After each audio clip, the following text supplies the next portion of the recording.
자, 오늘 우리에게 주신 하나님의 말씀은 역대상 말씀입니다. 17장 1절에서부터 4절, 11절에서부터 15절 말씀입니다. 설교 제목은 최고의 주님을 쫓아 최선으로입니다.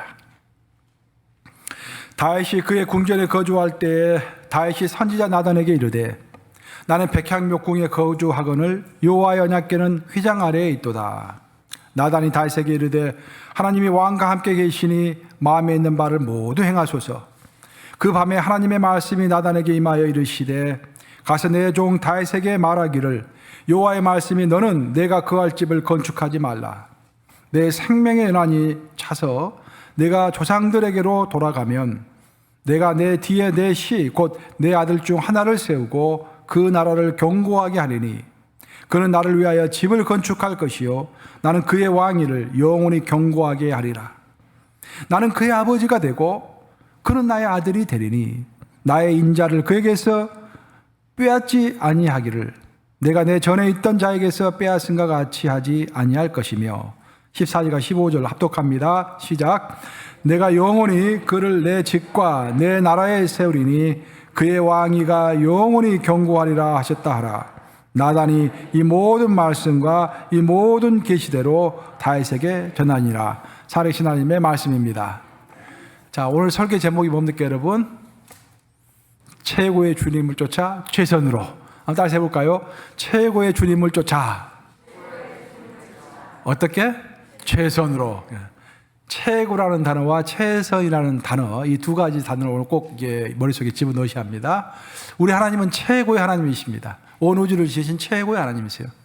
그 하나님을 그럼 우리는 어떻게 따라야 할 것인가? 최선으로 따라야 한다는 것입니다. 물론 신앙에 있어서 가장 바탕은 은혜와 사랑입니다. 하나님은 은혜와 사랑이죠. 은혜와 사랑이 있었기 때문에 우리가 선택을 받았고 구원받았고 또 성령의 능력 안에서 이렇게 신앙생활을 해나가는 것입니다. 하지만 하나님 앞에서는 우리의 태도는 항상 최선해야 합니다. 오늘 본문을 읽어보면은 다윗은 정말로 믿음의 사람이었고 그 인생이 왕도 했고 뭐 별의별 것을 하고 싶은 걸 다 했던 사람입니다.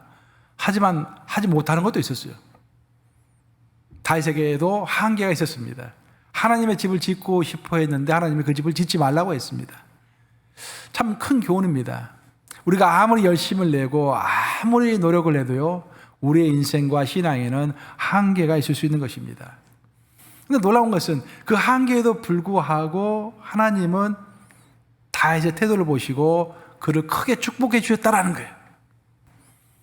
즉, 우리의 인생에는 한계가 있을 수 있지만 내 삶에, 내 환경에는 한계가 있을 수 있지만 하나님을 대하는 내 태도에는 한계가 있을 수 없다라는 것입니다. 그렇죠? 우리는 하나님 앞에서 내 삶이 어떻게 펼쳐지든지 하나님을 100% 신뢰하면서 결국 모든 것이 합력해서 선을 이룰 것이다. 지금 당장에는 내 삶에 이렇게 어려움이 왔지만 이것 또한 나에게 약이 되고 좋은 것이기 때문에 하나님이 허락해 주셨을 것이다 라고 믿고 항상 하나님 앞에서 굳은 날이 오나 눈보라 같이나 바람이 부나 최선을 다하는 것입니다. 그것이 다윗의 인생이었어요. 그래서 하나님께서 그를 너무 사랑하셔서 내 마음에 가장 합한 자이다 라고 하시고 오늘 본문에 나오는 다윗의 언약을 주신 것입니다. 우리 모두 정말 항상 하나님 앞에서 최선의 태도, 그 최선의 태도를 드림으로 하나님의 복을 마음껏 누려받는 저와 여러분들 되시기를 우리 주님의 이름으로 축복합니다. 정말 최선을 다해야 돼요. 한 200여 년 전에 실제로 있었던 일입니다. 200여 년 전에는 아프리카에 있는 흑인들을 잡아다가 인간 사냥꾼들이 잡아다가 그 미국에다가 노예로 팔았습니다. 그래서 잡히면은 이제 아프리카 항구에 다 집결을 해가지고 그 흑인들을 모아가지고 큰 노예산에다 싣고서 미국으로 이제 배를 타고 오는 거예요. 그날도 아주 큰 배에다가 이제 흑인들을 많이 싣고 그 흑인들을 그 지하, 그러니까 선상 밑에다가 이제 그 쇠사슬을 묶어가지고 다 이제 이렇게 가둬두었습니다. 근데 누가 풀어줬는지 알 수는 없지만 어떻게 하다 보니까 흑인들이 다 쇠고랑을 풀고서 이제 선상 위로 올라온 거예요. 그래서 그때부터 폭동을 일으키기 시작해가지고 그 배에 있는 백인들을 대부분 다 죽여버렸습니다. 그리고 그들이 화가 나가지고 막 물건들을 부수기 시작했는데 그 선장실 안에도 들어가가지고 선장실 안에 있는 그 물건들을 다 이렇게 파괴를 했어요. 그러나서 그들은 만세를 불렀습니다. 드디어 우리는 자유다. 우리가 원하는 것은 무엇이든지 할 수 있고 어디든지 갈 수 있다 라고 환호성을 질렀습니다. 근데 그들이 결정적으로 한 가지 큰 실수를 범했는데, 그것은 그들이 선장실에 들어가서 나침반까지 다 부숴버린 것이에요. 나침반이 없는 그들은 자기가 어디에 서 있는지 알 수가 없었습니다. 이것이 동쪽인지 서쪽인지 남쪽인지 알 수가 없었고, 어디로 가야 할지 그 방향을 알 수가 없었습니다. 그래서 그저 물 위에서 둥둥 바람 부는 대로 떠 있다가 결국은 다시 잡혀서 모두 처형됐다라는 역사적 사건이 오늘까지 전달해 내려오고 있는 것입니다. 이로써 우리가 알 수 있는 것은 뭐냐면은 방향, 길, 이것은 우리의 생명과 연결되어 있다는 것입니다. 방향을 제대로 잡지 못하면은 사탄의 도구로 들어가게 되는 것이고, 길을 잘못 지었으면은 영생의 길이 아니라 멸망의 길로 들어설 수 있다라는 것입니다.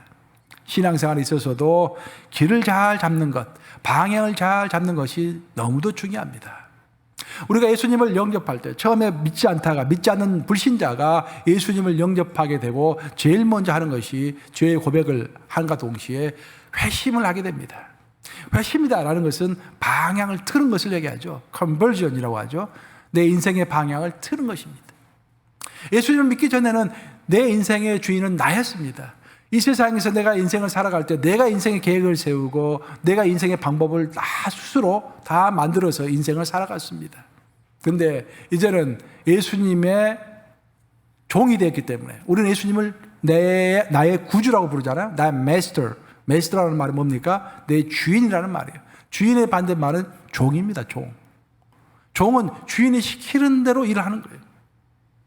그래서 내가 주님의 종이다. 주님은 나의 인생의 구세주이시다라는 것은 구세주일 뿐만 아니라 주인이시다라는 것은 예수님이 원하시는 대로 내가 인생길을 살겠다라고 이렇게 고백하는 것입니다. 근데 오늘날 이 많은 우리의 문제는 뭐냐면은 내가 입으로는 주님을 내 인생의 주인이라고 모셔드리면서도 고백하면서도 내가 내 인생 계획을 다 세운다는 거예요. 우리 교회 모 성도님은 5개년 계획을 항상 세우신대요. 5개년 계획. 그래서 인생 5개년 계획이 있대요. 5년마다 계획을 한 번씩 세워서 야, 아직도 이런 분이 계시는구나. 제가 초등학교 다닐 때 보면은 박정희 대통령이 뭐 경제개발 5개년 계획 해가지고 했잖아요. 그런 식으로. 그러나서 우리는 계획을 내가 다 세웁니다. 내가 은퇴할 때까지 이걸 해야지. 10년 후에는 이 정도를 해야지. 우리가 계획을 다 세워요. 그래서 하나님께 기도합니다. 주님, 내가 이렇게 계획을 세웠으니까 주님 도와주세요. 라고 이렇게 기도하는 거예요. 이게 올바른 겁니까? 잘못된 겁니까? 잘못된 거예요. 우리는 하나님께 먼저 물어봐야 돼요. 하나님, 내가 무엇을 해야겠습니까? 바울이 다메섹 도상에서 처음으로 예수님을 만났습니다. 빛 대신 예수님께서 나타나셔가지고 다윗에게, 사울에게 말했죠. 그 당시 이름은 사울이죠. 사울이 바울 이름이 바뀌었죠. 사울아, 사울아, 너가 왜 나를 이렇게 괴롭게 하느냐라고 예수께서 말씀하셨죠. 사울이 깜짝 놀랐습니다. 그 예수님을, 살아계신 부활하신 예수님을 거기서 만난 거예요.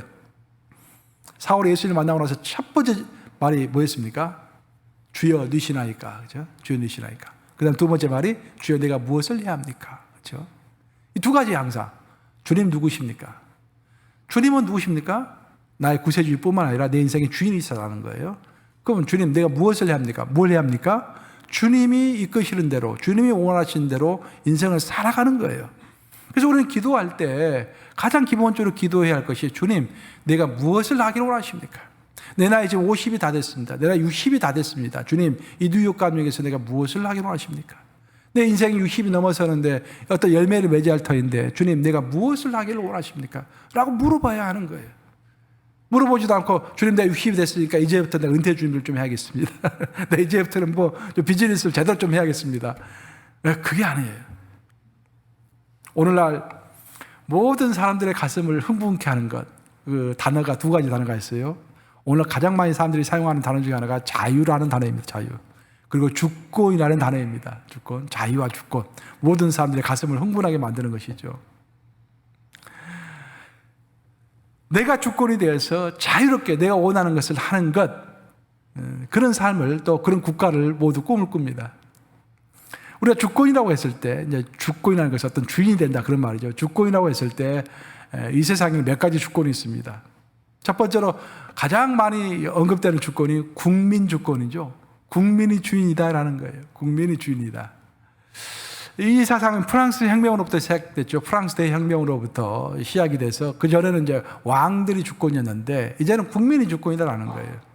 그래서 그 프랑스 혁명의 사상이 온 나라에 전파되면서 지금은 온 세계에 있는 대부분의 헌법이 그 기초가 프랑스 헌법의 정신을 이어받아서 국민 주권을 부르짖습니다. 국민이 주권이다라는 거예요. 그죠? 대통령도 아니고 국회의원도 아니고 대통령이나 국민이나 다 국민이 뽑아준 국민의 대리자일 뿐이지 주권자는 국민이다라는 것이죠. 반면에 국가 주권을 주장하는 사람도 있어요. 보면은 독일의 간념론, 그죠? 독일의 간념론이 유명하죠. 독일의 간념론에 따르면은 국가가 주인하는 게 국가가 주인. 그래서 모든 국민은 국가의 영광을 위하여 국가가 결정하는 것에 따라야 한다. 그런 말이죠. 오늘날 독재자들이 부르짖는 그 국가 주권의 개념이죠. 하지만 우리 크리스천들은 국민 주권도 아니고 국가 주권도 아닙니다. 우리는 오로지 하나님의 주권이 있을 뿐입니다. 아멘 하십니까, 여러분? 오직 하나님의 주권이 있을 뿐이에요. 하나님이 우리의 인생의 주인이기 때문에 하나님이 무엇을 원하시는 것인지 항상 생각해 봐야 합니다. 하나님은 오늘 내가 무엇을 하기를 원하실까? 앞으로 1년 동안 무엇을 하기를 원하실까? 내가 죽기 전까지 무엇을 하고 죽기를 원하실까? 여러분, 삼손 이야기 잘 알지 않습니까? 삼손이 평상시에는 잘 나갈 때는 하나님 생각을 하지 않았어요. 그러다가 그가 이제 잡혀가지고 블레셋 사람들에게 잡혀가지고 노예 생활을 할 때 그때 하나님께 진지하게 기도한 거예요. 하나님, 내가 하나님의 영광을 위하여 살다가 죽어야 할 텐데 내가 뭘 해야겠습니까, 아버지? 나에게 힘을 주시옵소서. 마지막 죽기 직전이라도 하나님의 일을 제대로 좀 하고 죽을 수 있도록 주님 저에게 힘을 주시옵소서라고 기도하잖아요. 계속 기도하다가 마지막 딱 한 번에 기회가 오잖아요. 다곤 신전에 블레셋 사람들이 다 모였을 때, 그때 삼손이 그 기둥 사이에다가 탁 손을 얹고서 하나님, 제가 하나님의 죽기 직전에 하나님의 일을 제대로 한번 하고 죽게 해 주시옵소서 라고 간절히 기도하고 으쌰 하고 힘을 냈더니 힘이 나와가지고 그 기둥이 무너지면서 다곤 신전이 무너지죠. 그것에 모였던 블레셋의 온갖 방백들, 귀족들과 왕족들이 거기서 다 깔려 죽는. 그래서 성경을 읽어보면은 삼손이 살았을 때 죽였던 블레셋 사람보다도 죽는 날 죽였던 블레셋 사람들의 수가 더 많았다라는 그런 이야기를 하고 있잖아요. 왜 그런 결과가 벌어졌는가? 삼손에게는 마음의 갈급함이 있었던 거예요. 내가 이대로 죽으면 안 되는데, 그렇죠? 여러분, 우리가 이렇게 그저 그렇게 살다가 죽으면 너무 원통하지 않습니까? 미국까지 와서 고생했는데 말입니다. 그렇죠? 내가 이렇게 죽으면 안 되는데 뭔가 의미 있는 일, 하나님께서 기뻐하시는 일, 뭔가 하나님이 원하시는 일을 제대로 한번 하고 죽어야 할 텐데 그런 기도 제목이 삼손에게 항상 있었던 거예요. 기도하는 자에게 하나님께서 기회를 주실 줄로 믿습니다. 기도해야 돼요. 하나님, 내 인생을 불쌍히 해 주시옵소서. 나에게 아버지 기회를 주시옵소서. 주님 정말 원하시는, 주님께서 기뻐하시는 일, 그걸 제대로 한번 하고 죽을 수 있도록 주여 이끌어 주시옵소서. 오늘 본문은 우리들이 추구해야 할 하나님의 관심, 하나님이 제시하시는 인생의 방향이 무엇인지를 가르쳐주고 있는 중요한 대목입니다. 성경 모두 몇 권으로 구성되어 있습니까? 66권이죠. 성경 66권으로 구성되어 있는데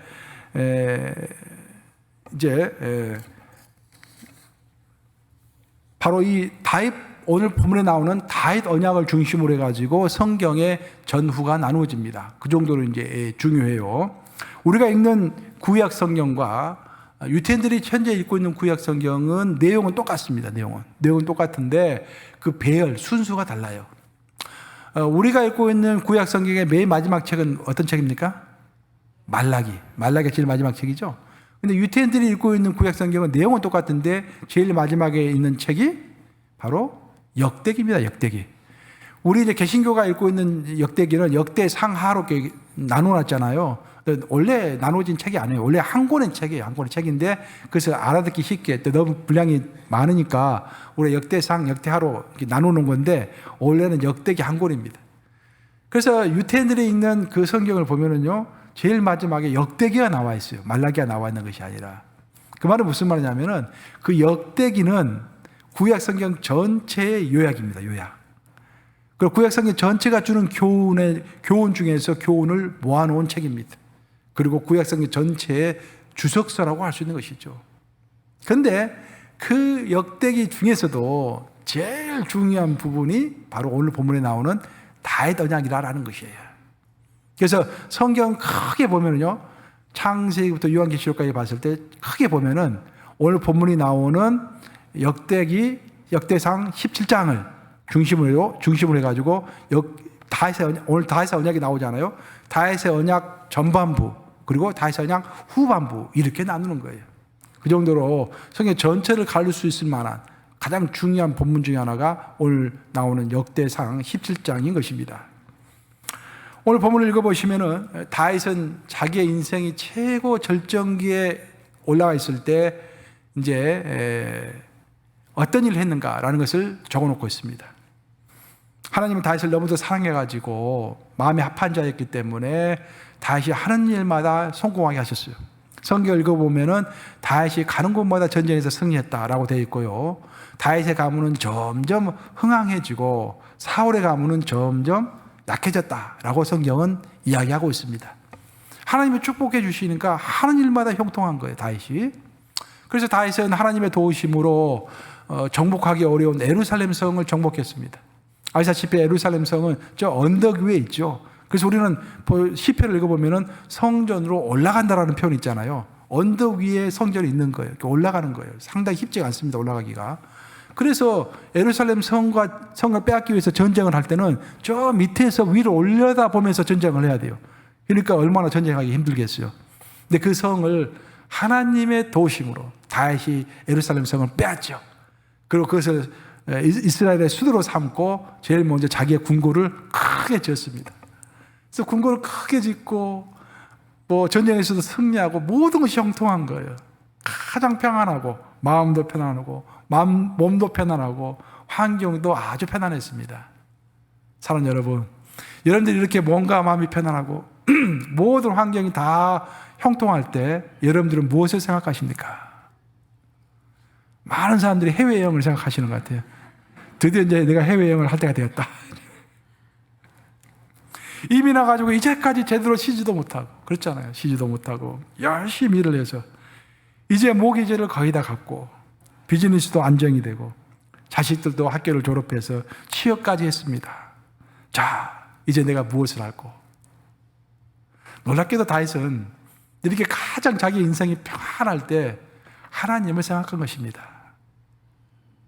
저는 이것이 핵심이라고 생각해요.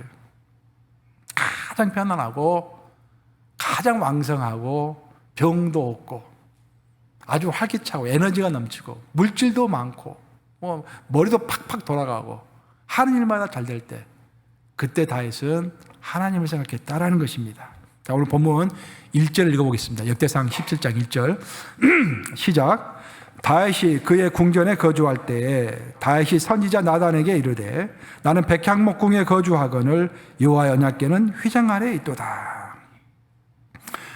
다윗이 이렇게 이야기를 했어요. 나는 이렇게 형통하고 편안하고 좋은데 또 이렇게 훌륭한 궁궐, 이렇게 큰 맨션에서 내가 이렇게 거주하고 있는데 가만히 생각해 보니까 우리 하나님은 아직도 천막이죠. 그 천막 속에 하나님의 언약궤가 있구나.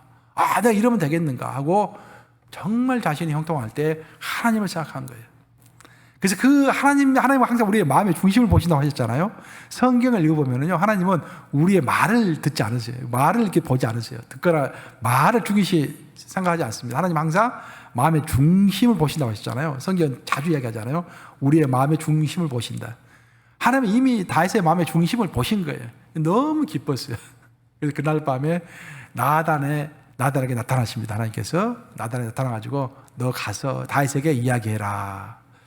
너가 비록 내 성전은 지을 수가 없지만 너의 후손을 내가 크게 축복하리라 하면서 주신 것이 바로 다윗 언약인 거예요. 다윗 언약. 그 다윗 언약을 중심으로 성경의 전과 후가 나누어지는 것입니다. 그럼 다윗의 언약이 왜 중요한가? 다윗의 언약에는 크게 두 가지 핵심적인 단어가 나오는데 이건 여러분들이 꼭 마음속에 새겨둬야 돼요. 시와 집입니다. 자, 본문 11절과 12절 읽어보겠습니다. 시작. 내 생명의 연한이 차서 내가 조상들에게로 돌아가면 내가 내 뒤에 내 시 곧 내 아들 중 하나를 세우고 그 나라를 견고하게 하려니 그는 나를 위하여 집을 건축할 것이요 나는 그의 왕위를 영원히 견고하게 하리라. 이게 이제 다윗 언약인 거예요. 다시 강조하지만 다윗 언약이 나오게 된 배경은 많은 사람들은 자기 몸이 아프고 경제가 어려워지고 힘들면 그때 하나님을 찾습니다. 그때 하나님을 생각해요. 그렇죠? 잘 나가고 건강할 때 하나님 생각이 안 나. 근데 다윗은 정반대였습니다. 가장 잘 나갈 때 하나님을 생각하면서 하나님의 그 언약궤를 걱정했을 때 하나님이 감동하셔가지고 다윗을 축복해 주셨는데 두 가지 축복을 하신 거예요. 시의 축복과 집의 축복입니다. 시와 집은 여기서 이중적인 의미를 가지고 있어요. 그 말은 무슨 말이냐면은 여기서 다윗의 시는 곧 자기 아들이니까 솔로몬을 이야기하겠죠. 거기서 그 시가 지을 집은 하나님의 성전을 이야기하겠죠. 하여튼 제일 밑에 보면은 내가 그의 왕위를 어떻게 영원히 견고하게 하리라고 했잖아요. 근데 솔로몬의 왕위는 몇십 년 지속되다가 없어졌잖아요. 여기서 영원히 지속되리라라는 그 말씀을 통해서 우리가 알 수 있는 것은 하나님의 시는 물론 솔로몬도 이야기하지만 앞으로 오실 다윗의 씨앗 뭡니까? 예수 그리스도. 그리고 집은 물론 솔로몬이 짓는 성전을 이야기하겠지만 앞으로 오실 예수님이 지을 교회를 이야기하는 거예요. 그것을 이중적 의미다라고 이야기하는 것입니다. 오늘 본문을 통해서 우리가 명확하게 할 수 있는 것은 뭐냐면은 하나님의 관심은 항상 시와 집에 있다라는 거예요. 그래서 우리가 제일 처음에 제가 설교를 시작할 때 회심에 관해서 이야기했잖아요. 우리의 인생의 방향을 트는 것. 어떤 방향으로? 하나님이 원하시는 방향대로 우리의 인생을 틀어야 하는 거예요. 그럼 하나님이 원하시는 것은 뭐냐? 하나님은 무엇을 통해서 우리를 축복해 주시느냐? 시와 집을 통해서 축복하시고 시와 집을 원하신다라는 것입니다. 그럼 21세기를 사는 우리에게 있어서 시는 무엇이냐? 물론 우리에게 있어서 시는 첫 번째로는 내 육신의 자녀겠죠. 그렇지만 성경에서 제일 예수님께서 강조하신 것은요, 육신의 자녀가 아닙니다. 영적인 자녀를 계속 강조하십니다. 예수님 자신이 결혼도 하지 않으셨지 않습니까? 그리고 예수님께서 말씀하셨잖아요. 나에게 형제 자매가 누구냐 하시면서 바로 너희가 내 형제요 자매가 아니냐라고 말씀하셨지 않습니까? 항상 영적 자녀입니다. 그러니까 우리가 하나님 심판대 앞에 서는 그날 내가 하나님의 방향에 맞춰서 내 인생의 방향을 틀고서 살았다라는 증거는 내가 얼마나 하나님의 사람에게 관심을 집중했느냐 그것입니다. 믿지 않는 자를 믿게 만들고 믿는 자를 그대로 두지 않고 하나님의 예수님의 제자로 만드는 것.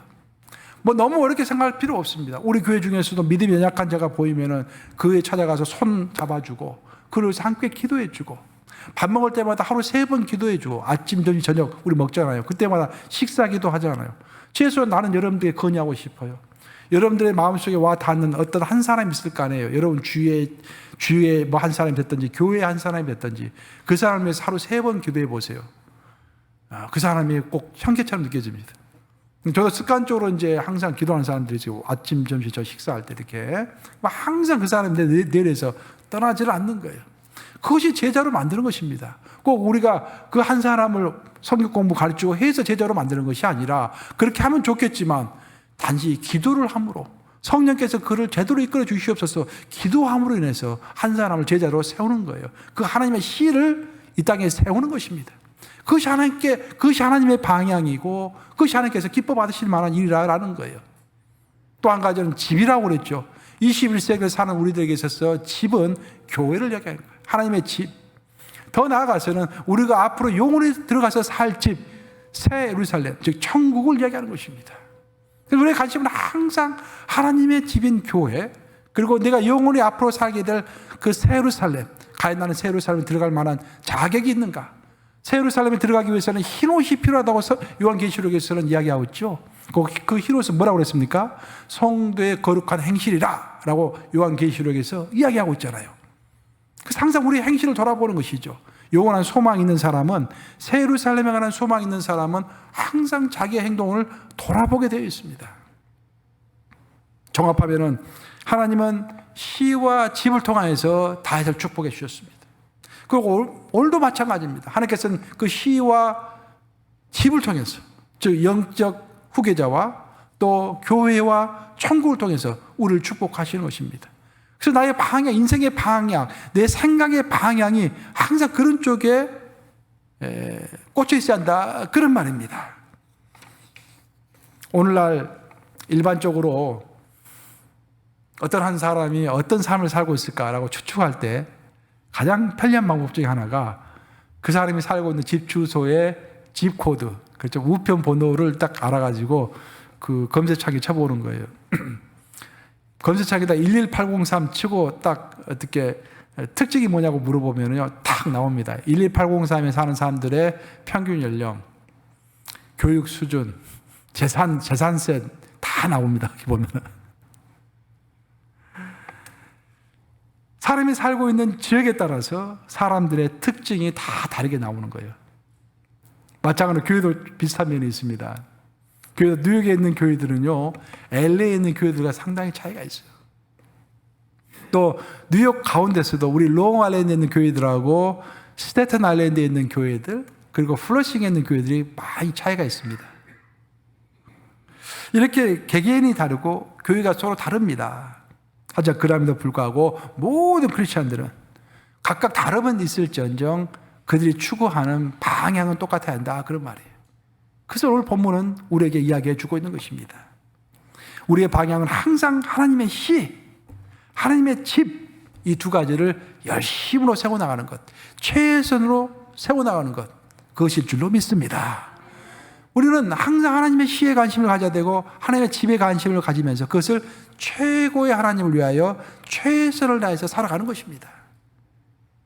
제가 최선이라는 단어, 열심이라는 단어 오늘 이렇게 여러분들이 이야기했잖아요. 근데 많은 사람들은 열심이라는 단어를 들으면은 좀 어려워해요. 은혜와 사랑이라는 단어는 받아들이기 쉬운데 열심이라는 단어는 참 어렵다고 이야기하시는 분들이 있어요. 특히 우리 와이프가 그런 이야기를 가끔씩 해요. 그런데 여러분들, 제가 진심으로 여러분들에게 이야기 드립니다. 성경을 열심히 한번 읽어보세요.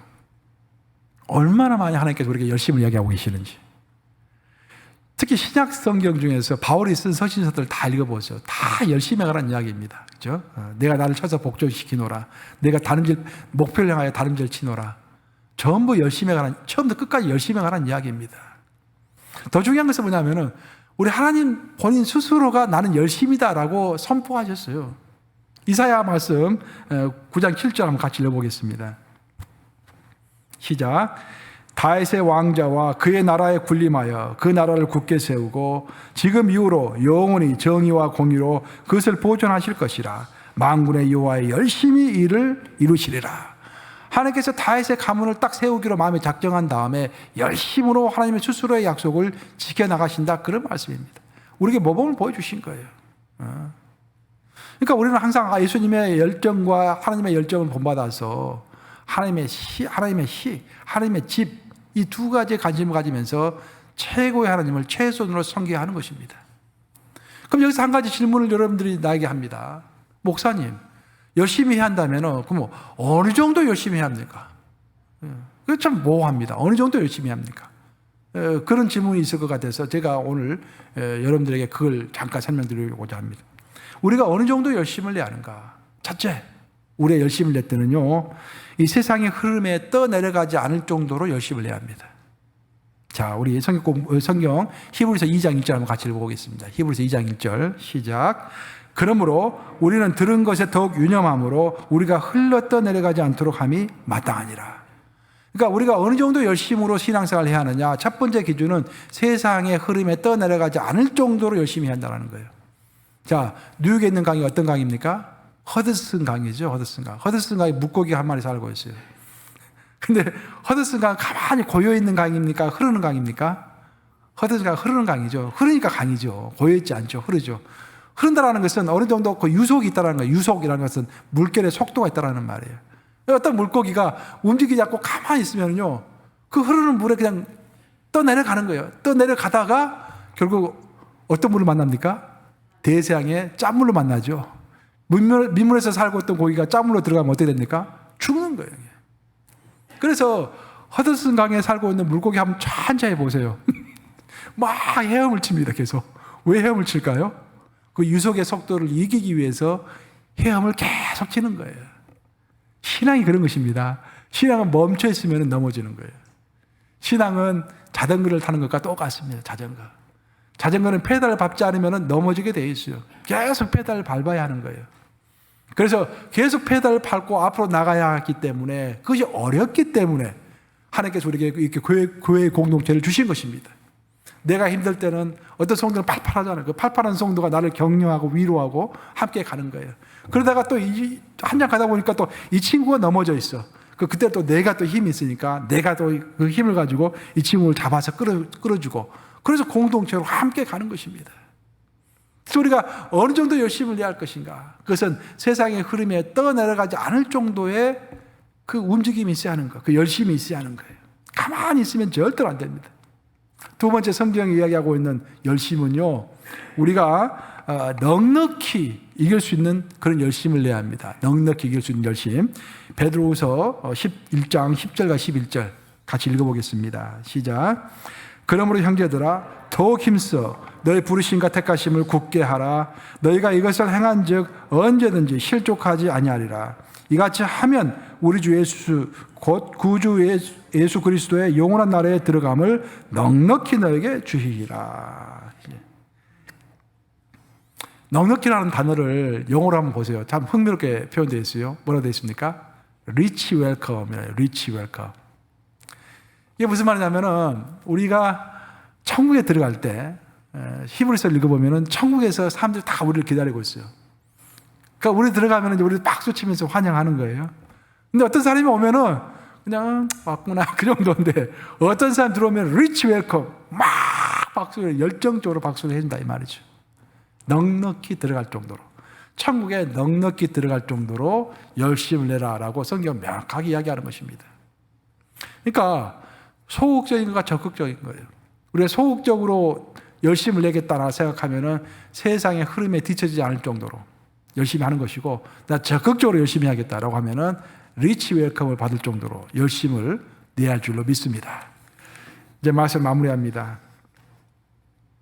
우리를 자녀로 부르신 우리 하나님은 최고의 하나님이십니다. 완벽한 하나님이세요. 그리고 우리는 그 최고의 주님을 최선으로 열심으로 따라야 할 줄로 믿습니다. 회심이라는 것은 제가 처음에 회심을 이야기했는데, 그 회심, 내 방향을 트는 것, conversion. 그 회심은 최초의 회심이 있고 매일 새로워지는 회심이 있습니다. 성경 두 가지 회심을 이야기하고 있어요. 최초의 회심은 내가 예수님을 처음 영접할 때, 그때 내 마음가짐이에요. 내가 이제 예수님의 뜻대로 살아야겠다. 근데 그때 내가 하나님 앞에서 맹세했는데 내 환경이 자꾸 변해.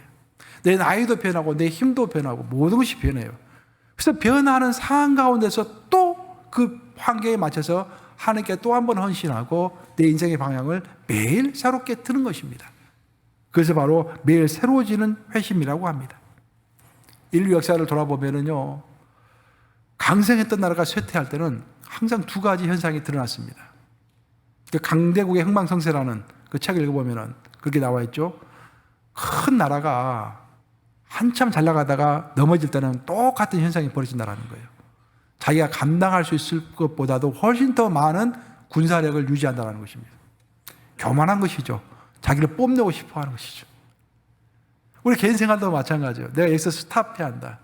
내가 노는 것도 여기서 스탑해야 되고 타락하는 것도 여기서 스탑해야 되고 하는데 스탑하지 못하는 거예요. 더 세상적으로 더 강성해지려고 하고, 더 많이 모으려고 하고, 더 많이 인기를 얻으려고 하고, 더 많은 권력을 가지려고 하고, 그러면서 패하게 되는 것입니다. 또 한 가지, 인류의 역사를 읽어보면은 강성했던 나라가 쇠퇴할 때는 꼭 또 한 가지 현상이 있었는데, 그것은 뭐냐면은 목욕탕 문화가 발달한다라는 것입니다. 고급 목욕탕이 많이 생겨난다는 거예요. 로마도 그랬고 터키도 그랬고 다 그랬습니다. 그 나라가 마지막에 갔을 때, 썩어 빠졌을 때 아주 태폐적인 고급 그 목욕탕이 나타납니다. 그들의 관심이 육신과 음란으로 흐르는 것입니다.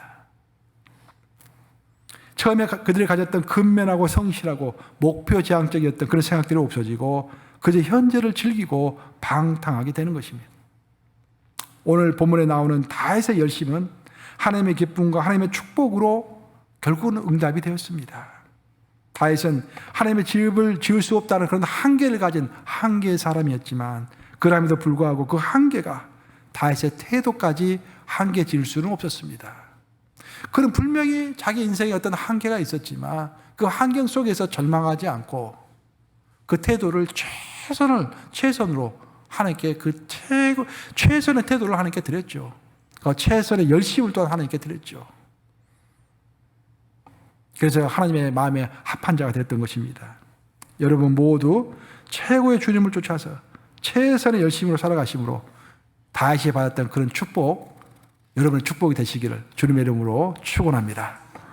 기도하셨습니다.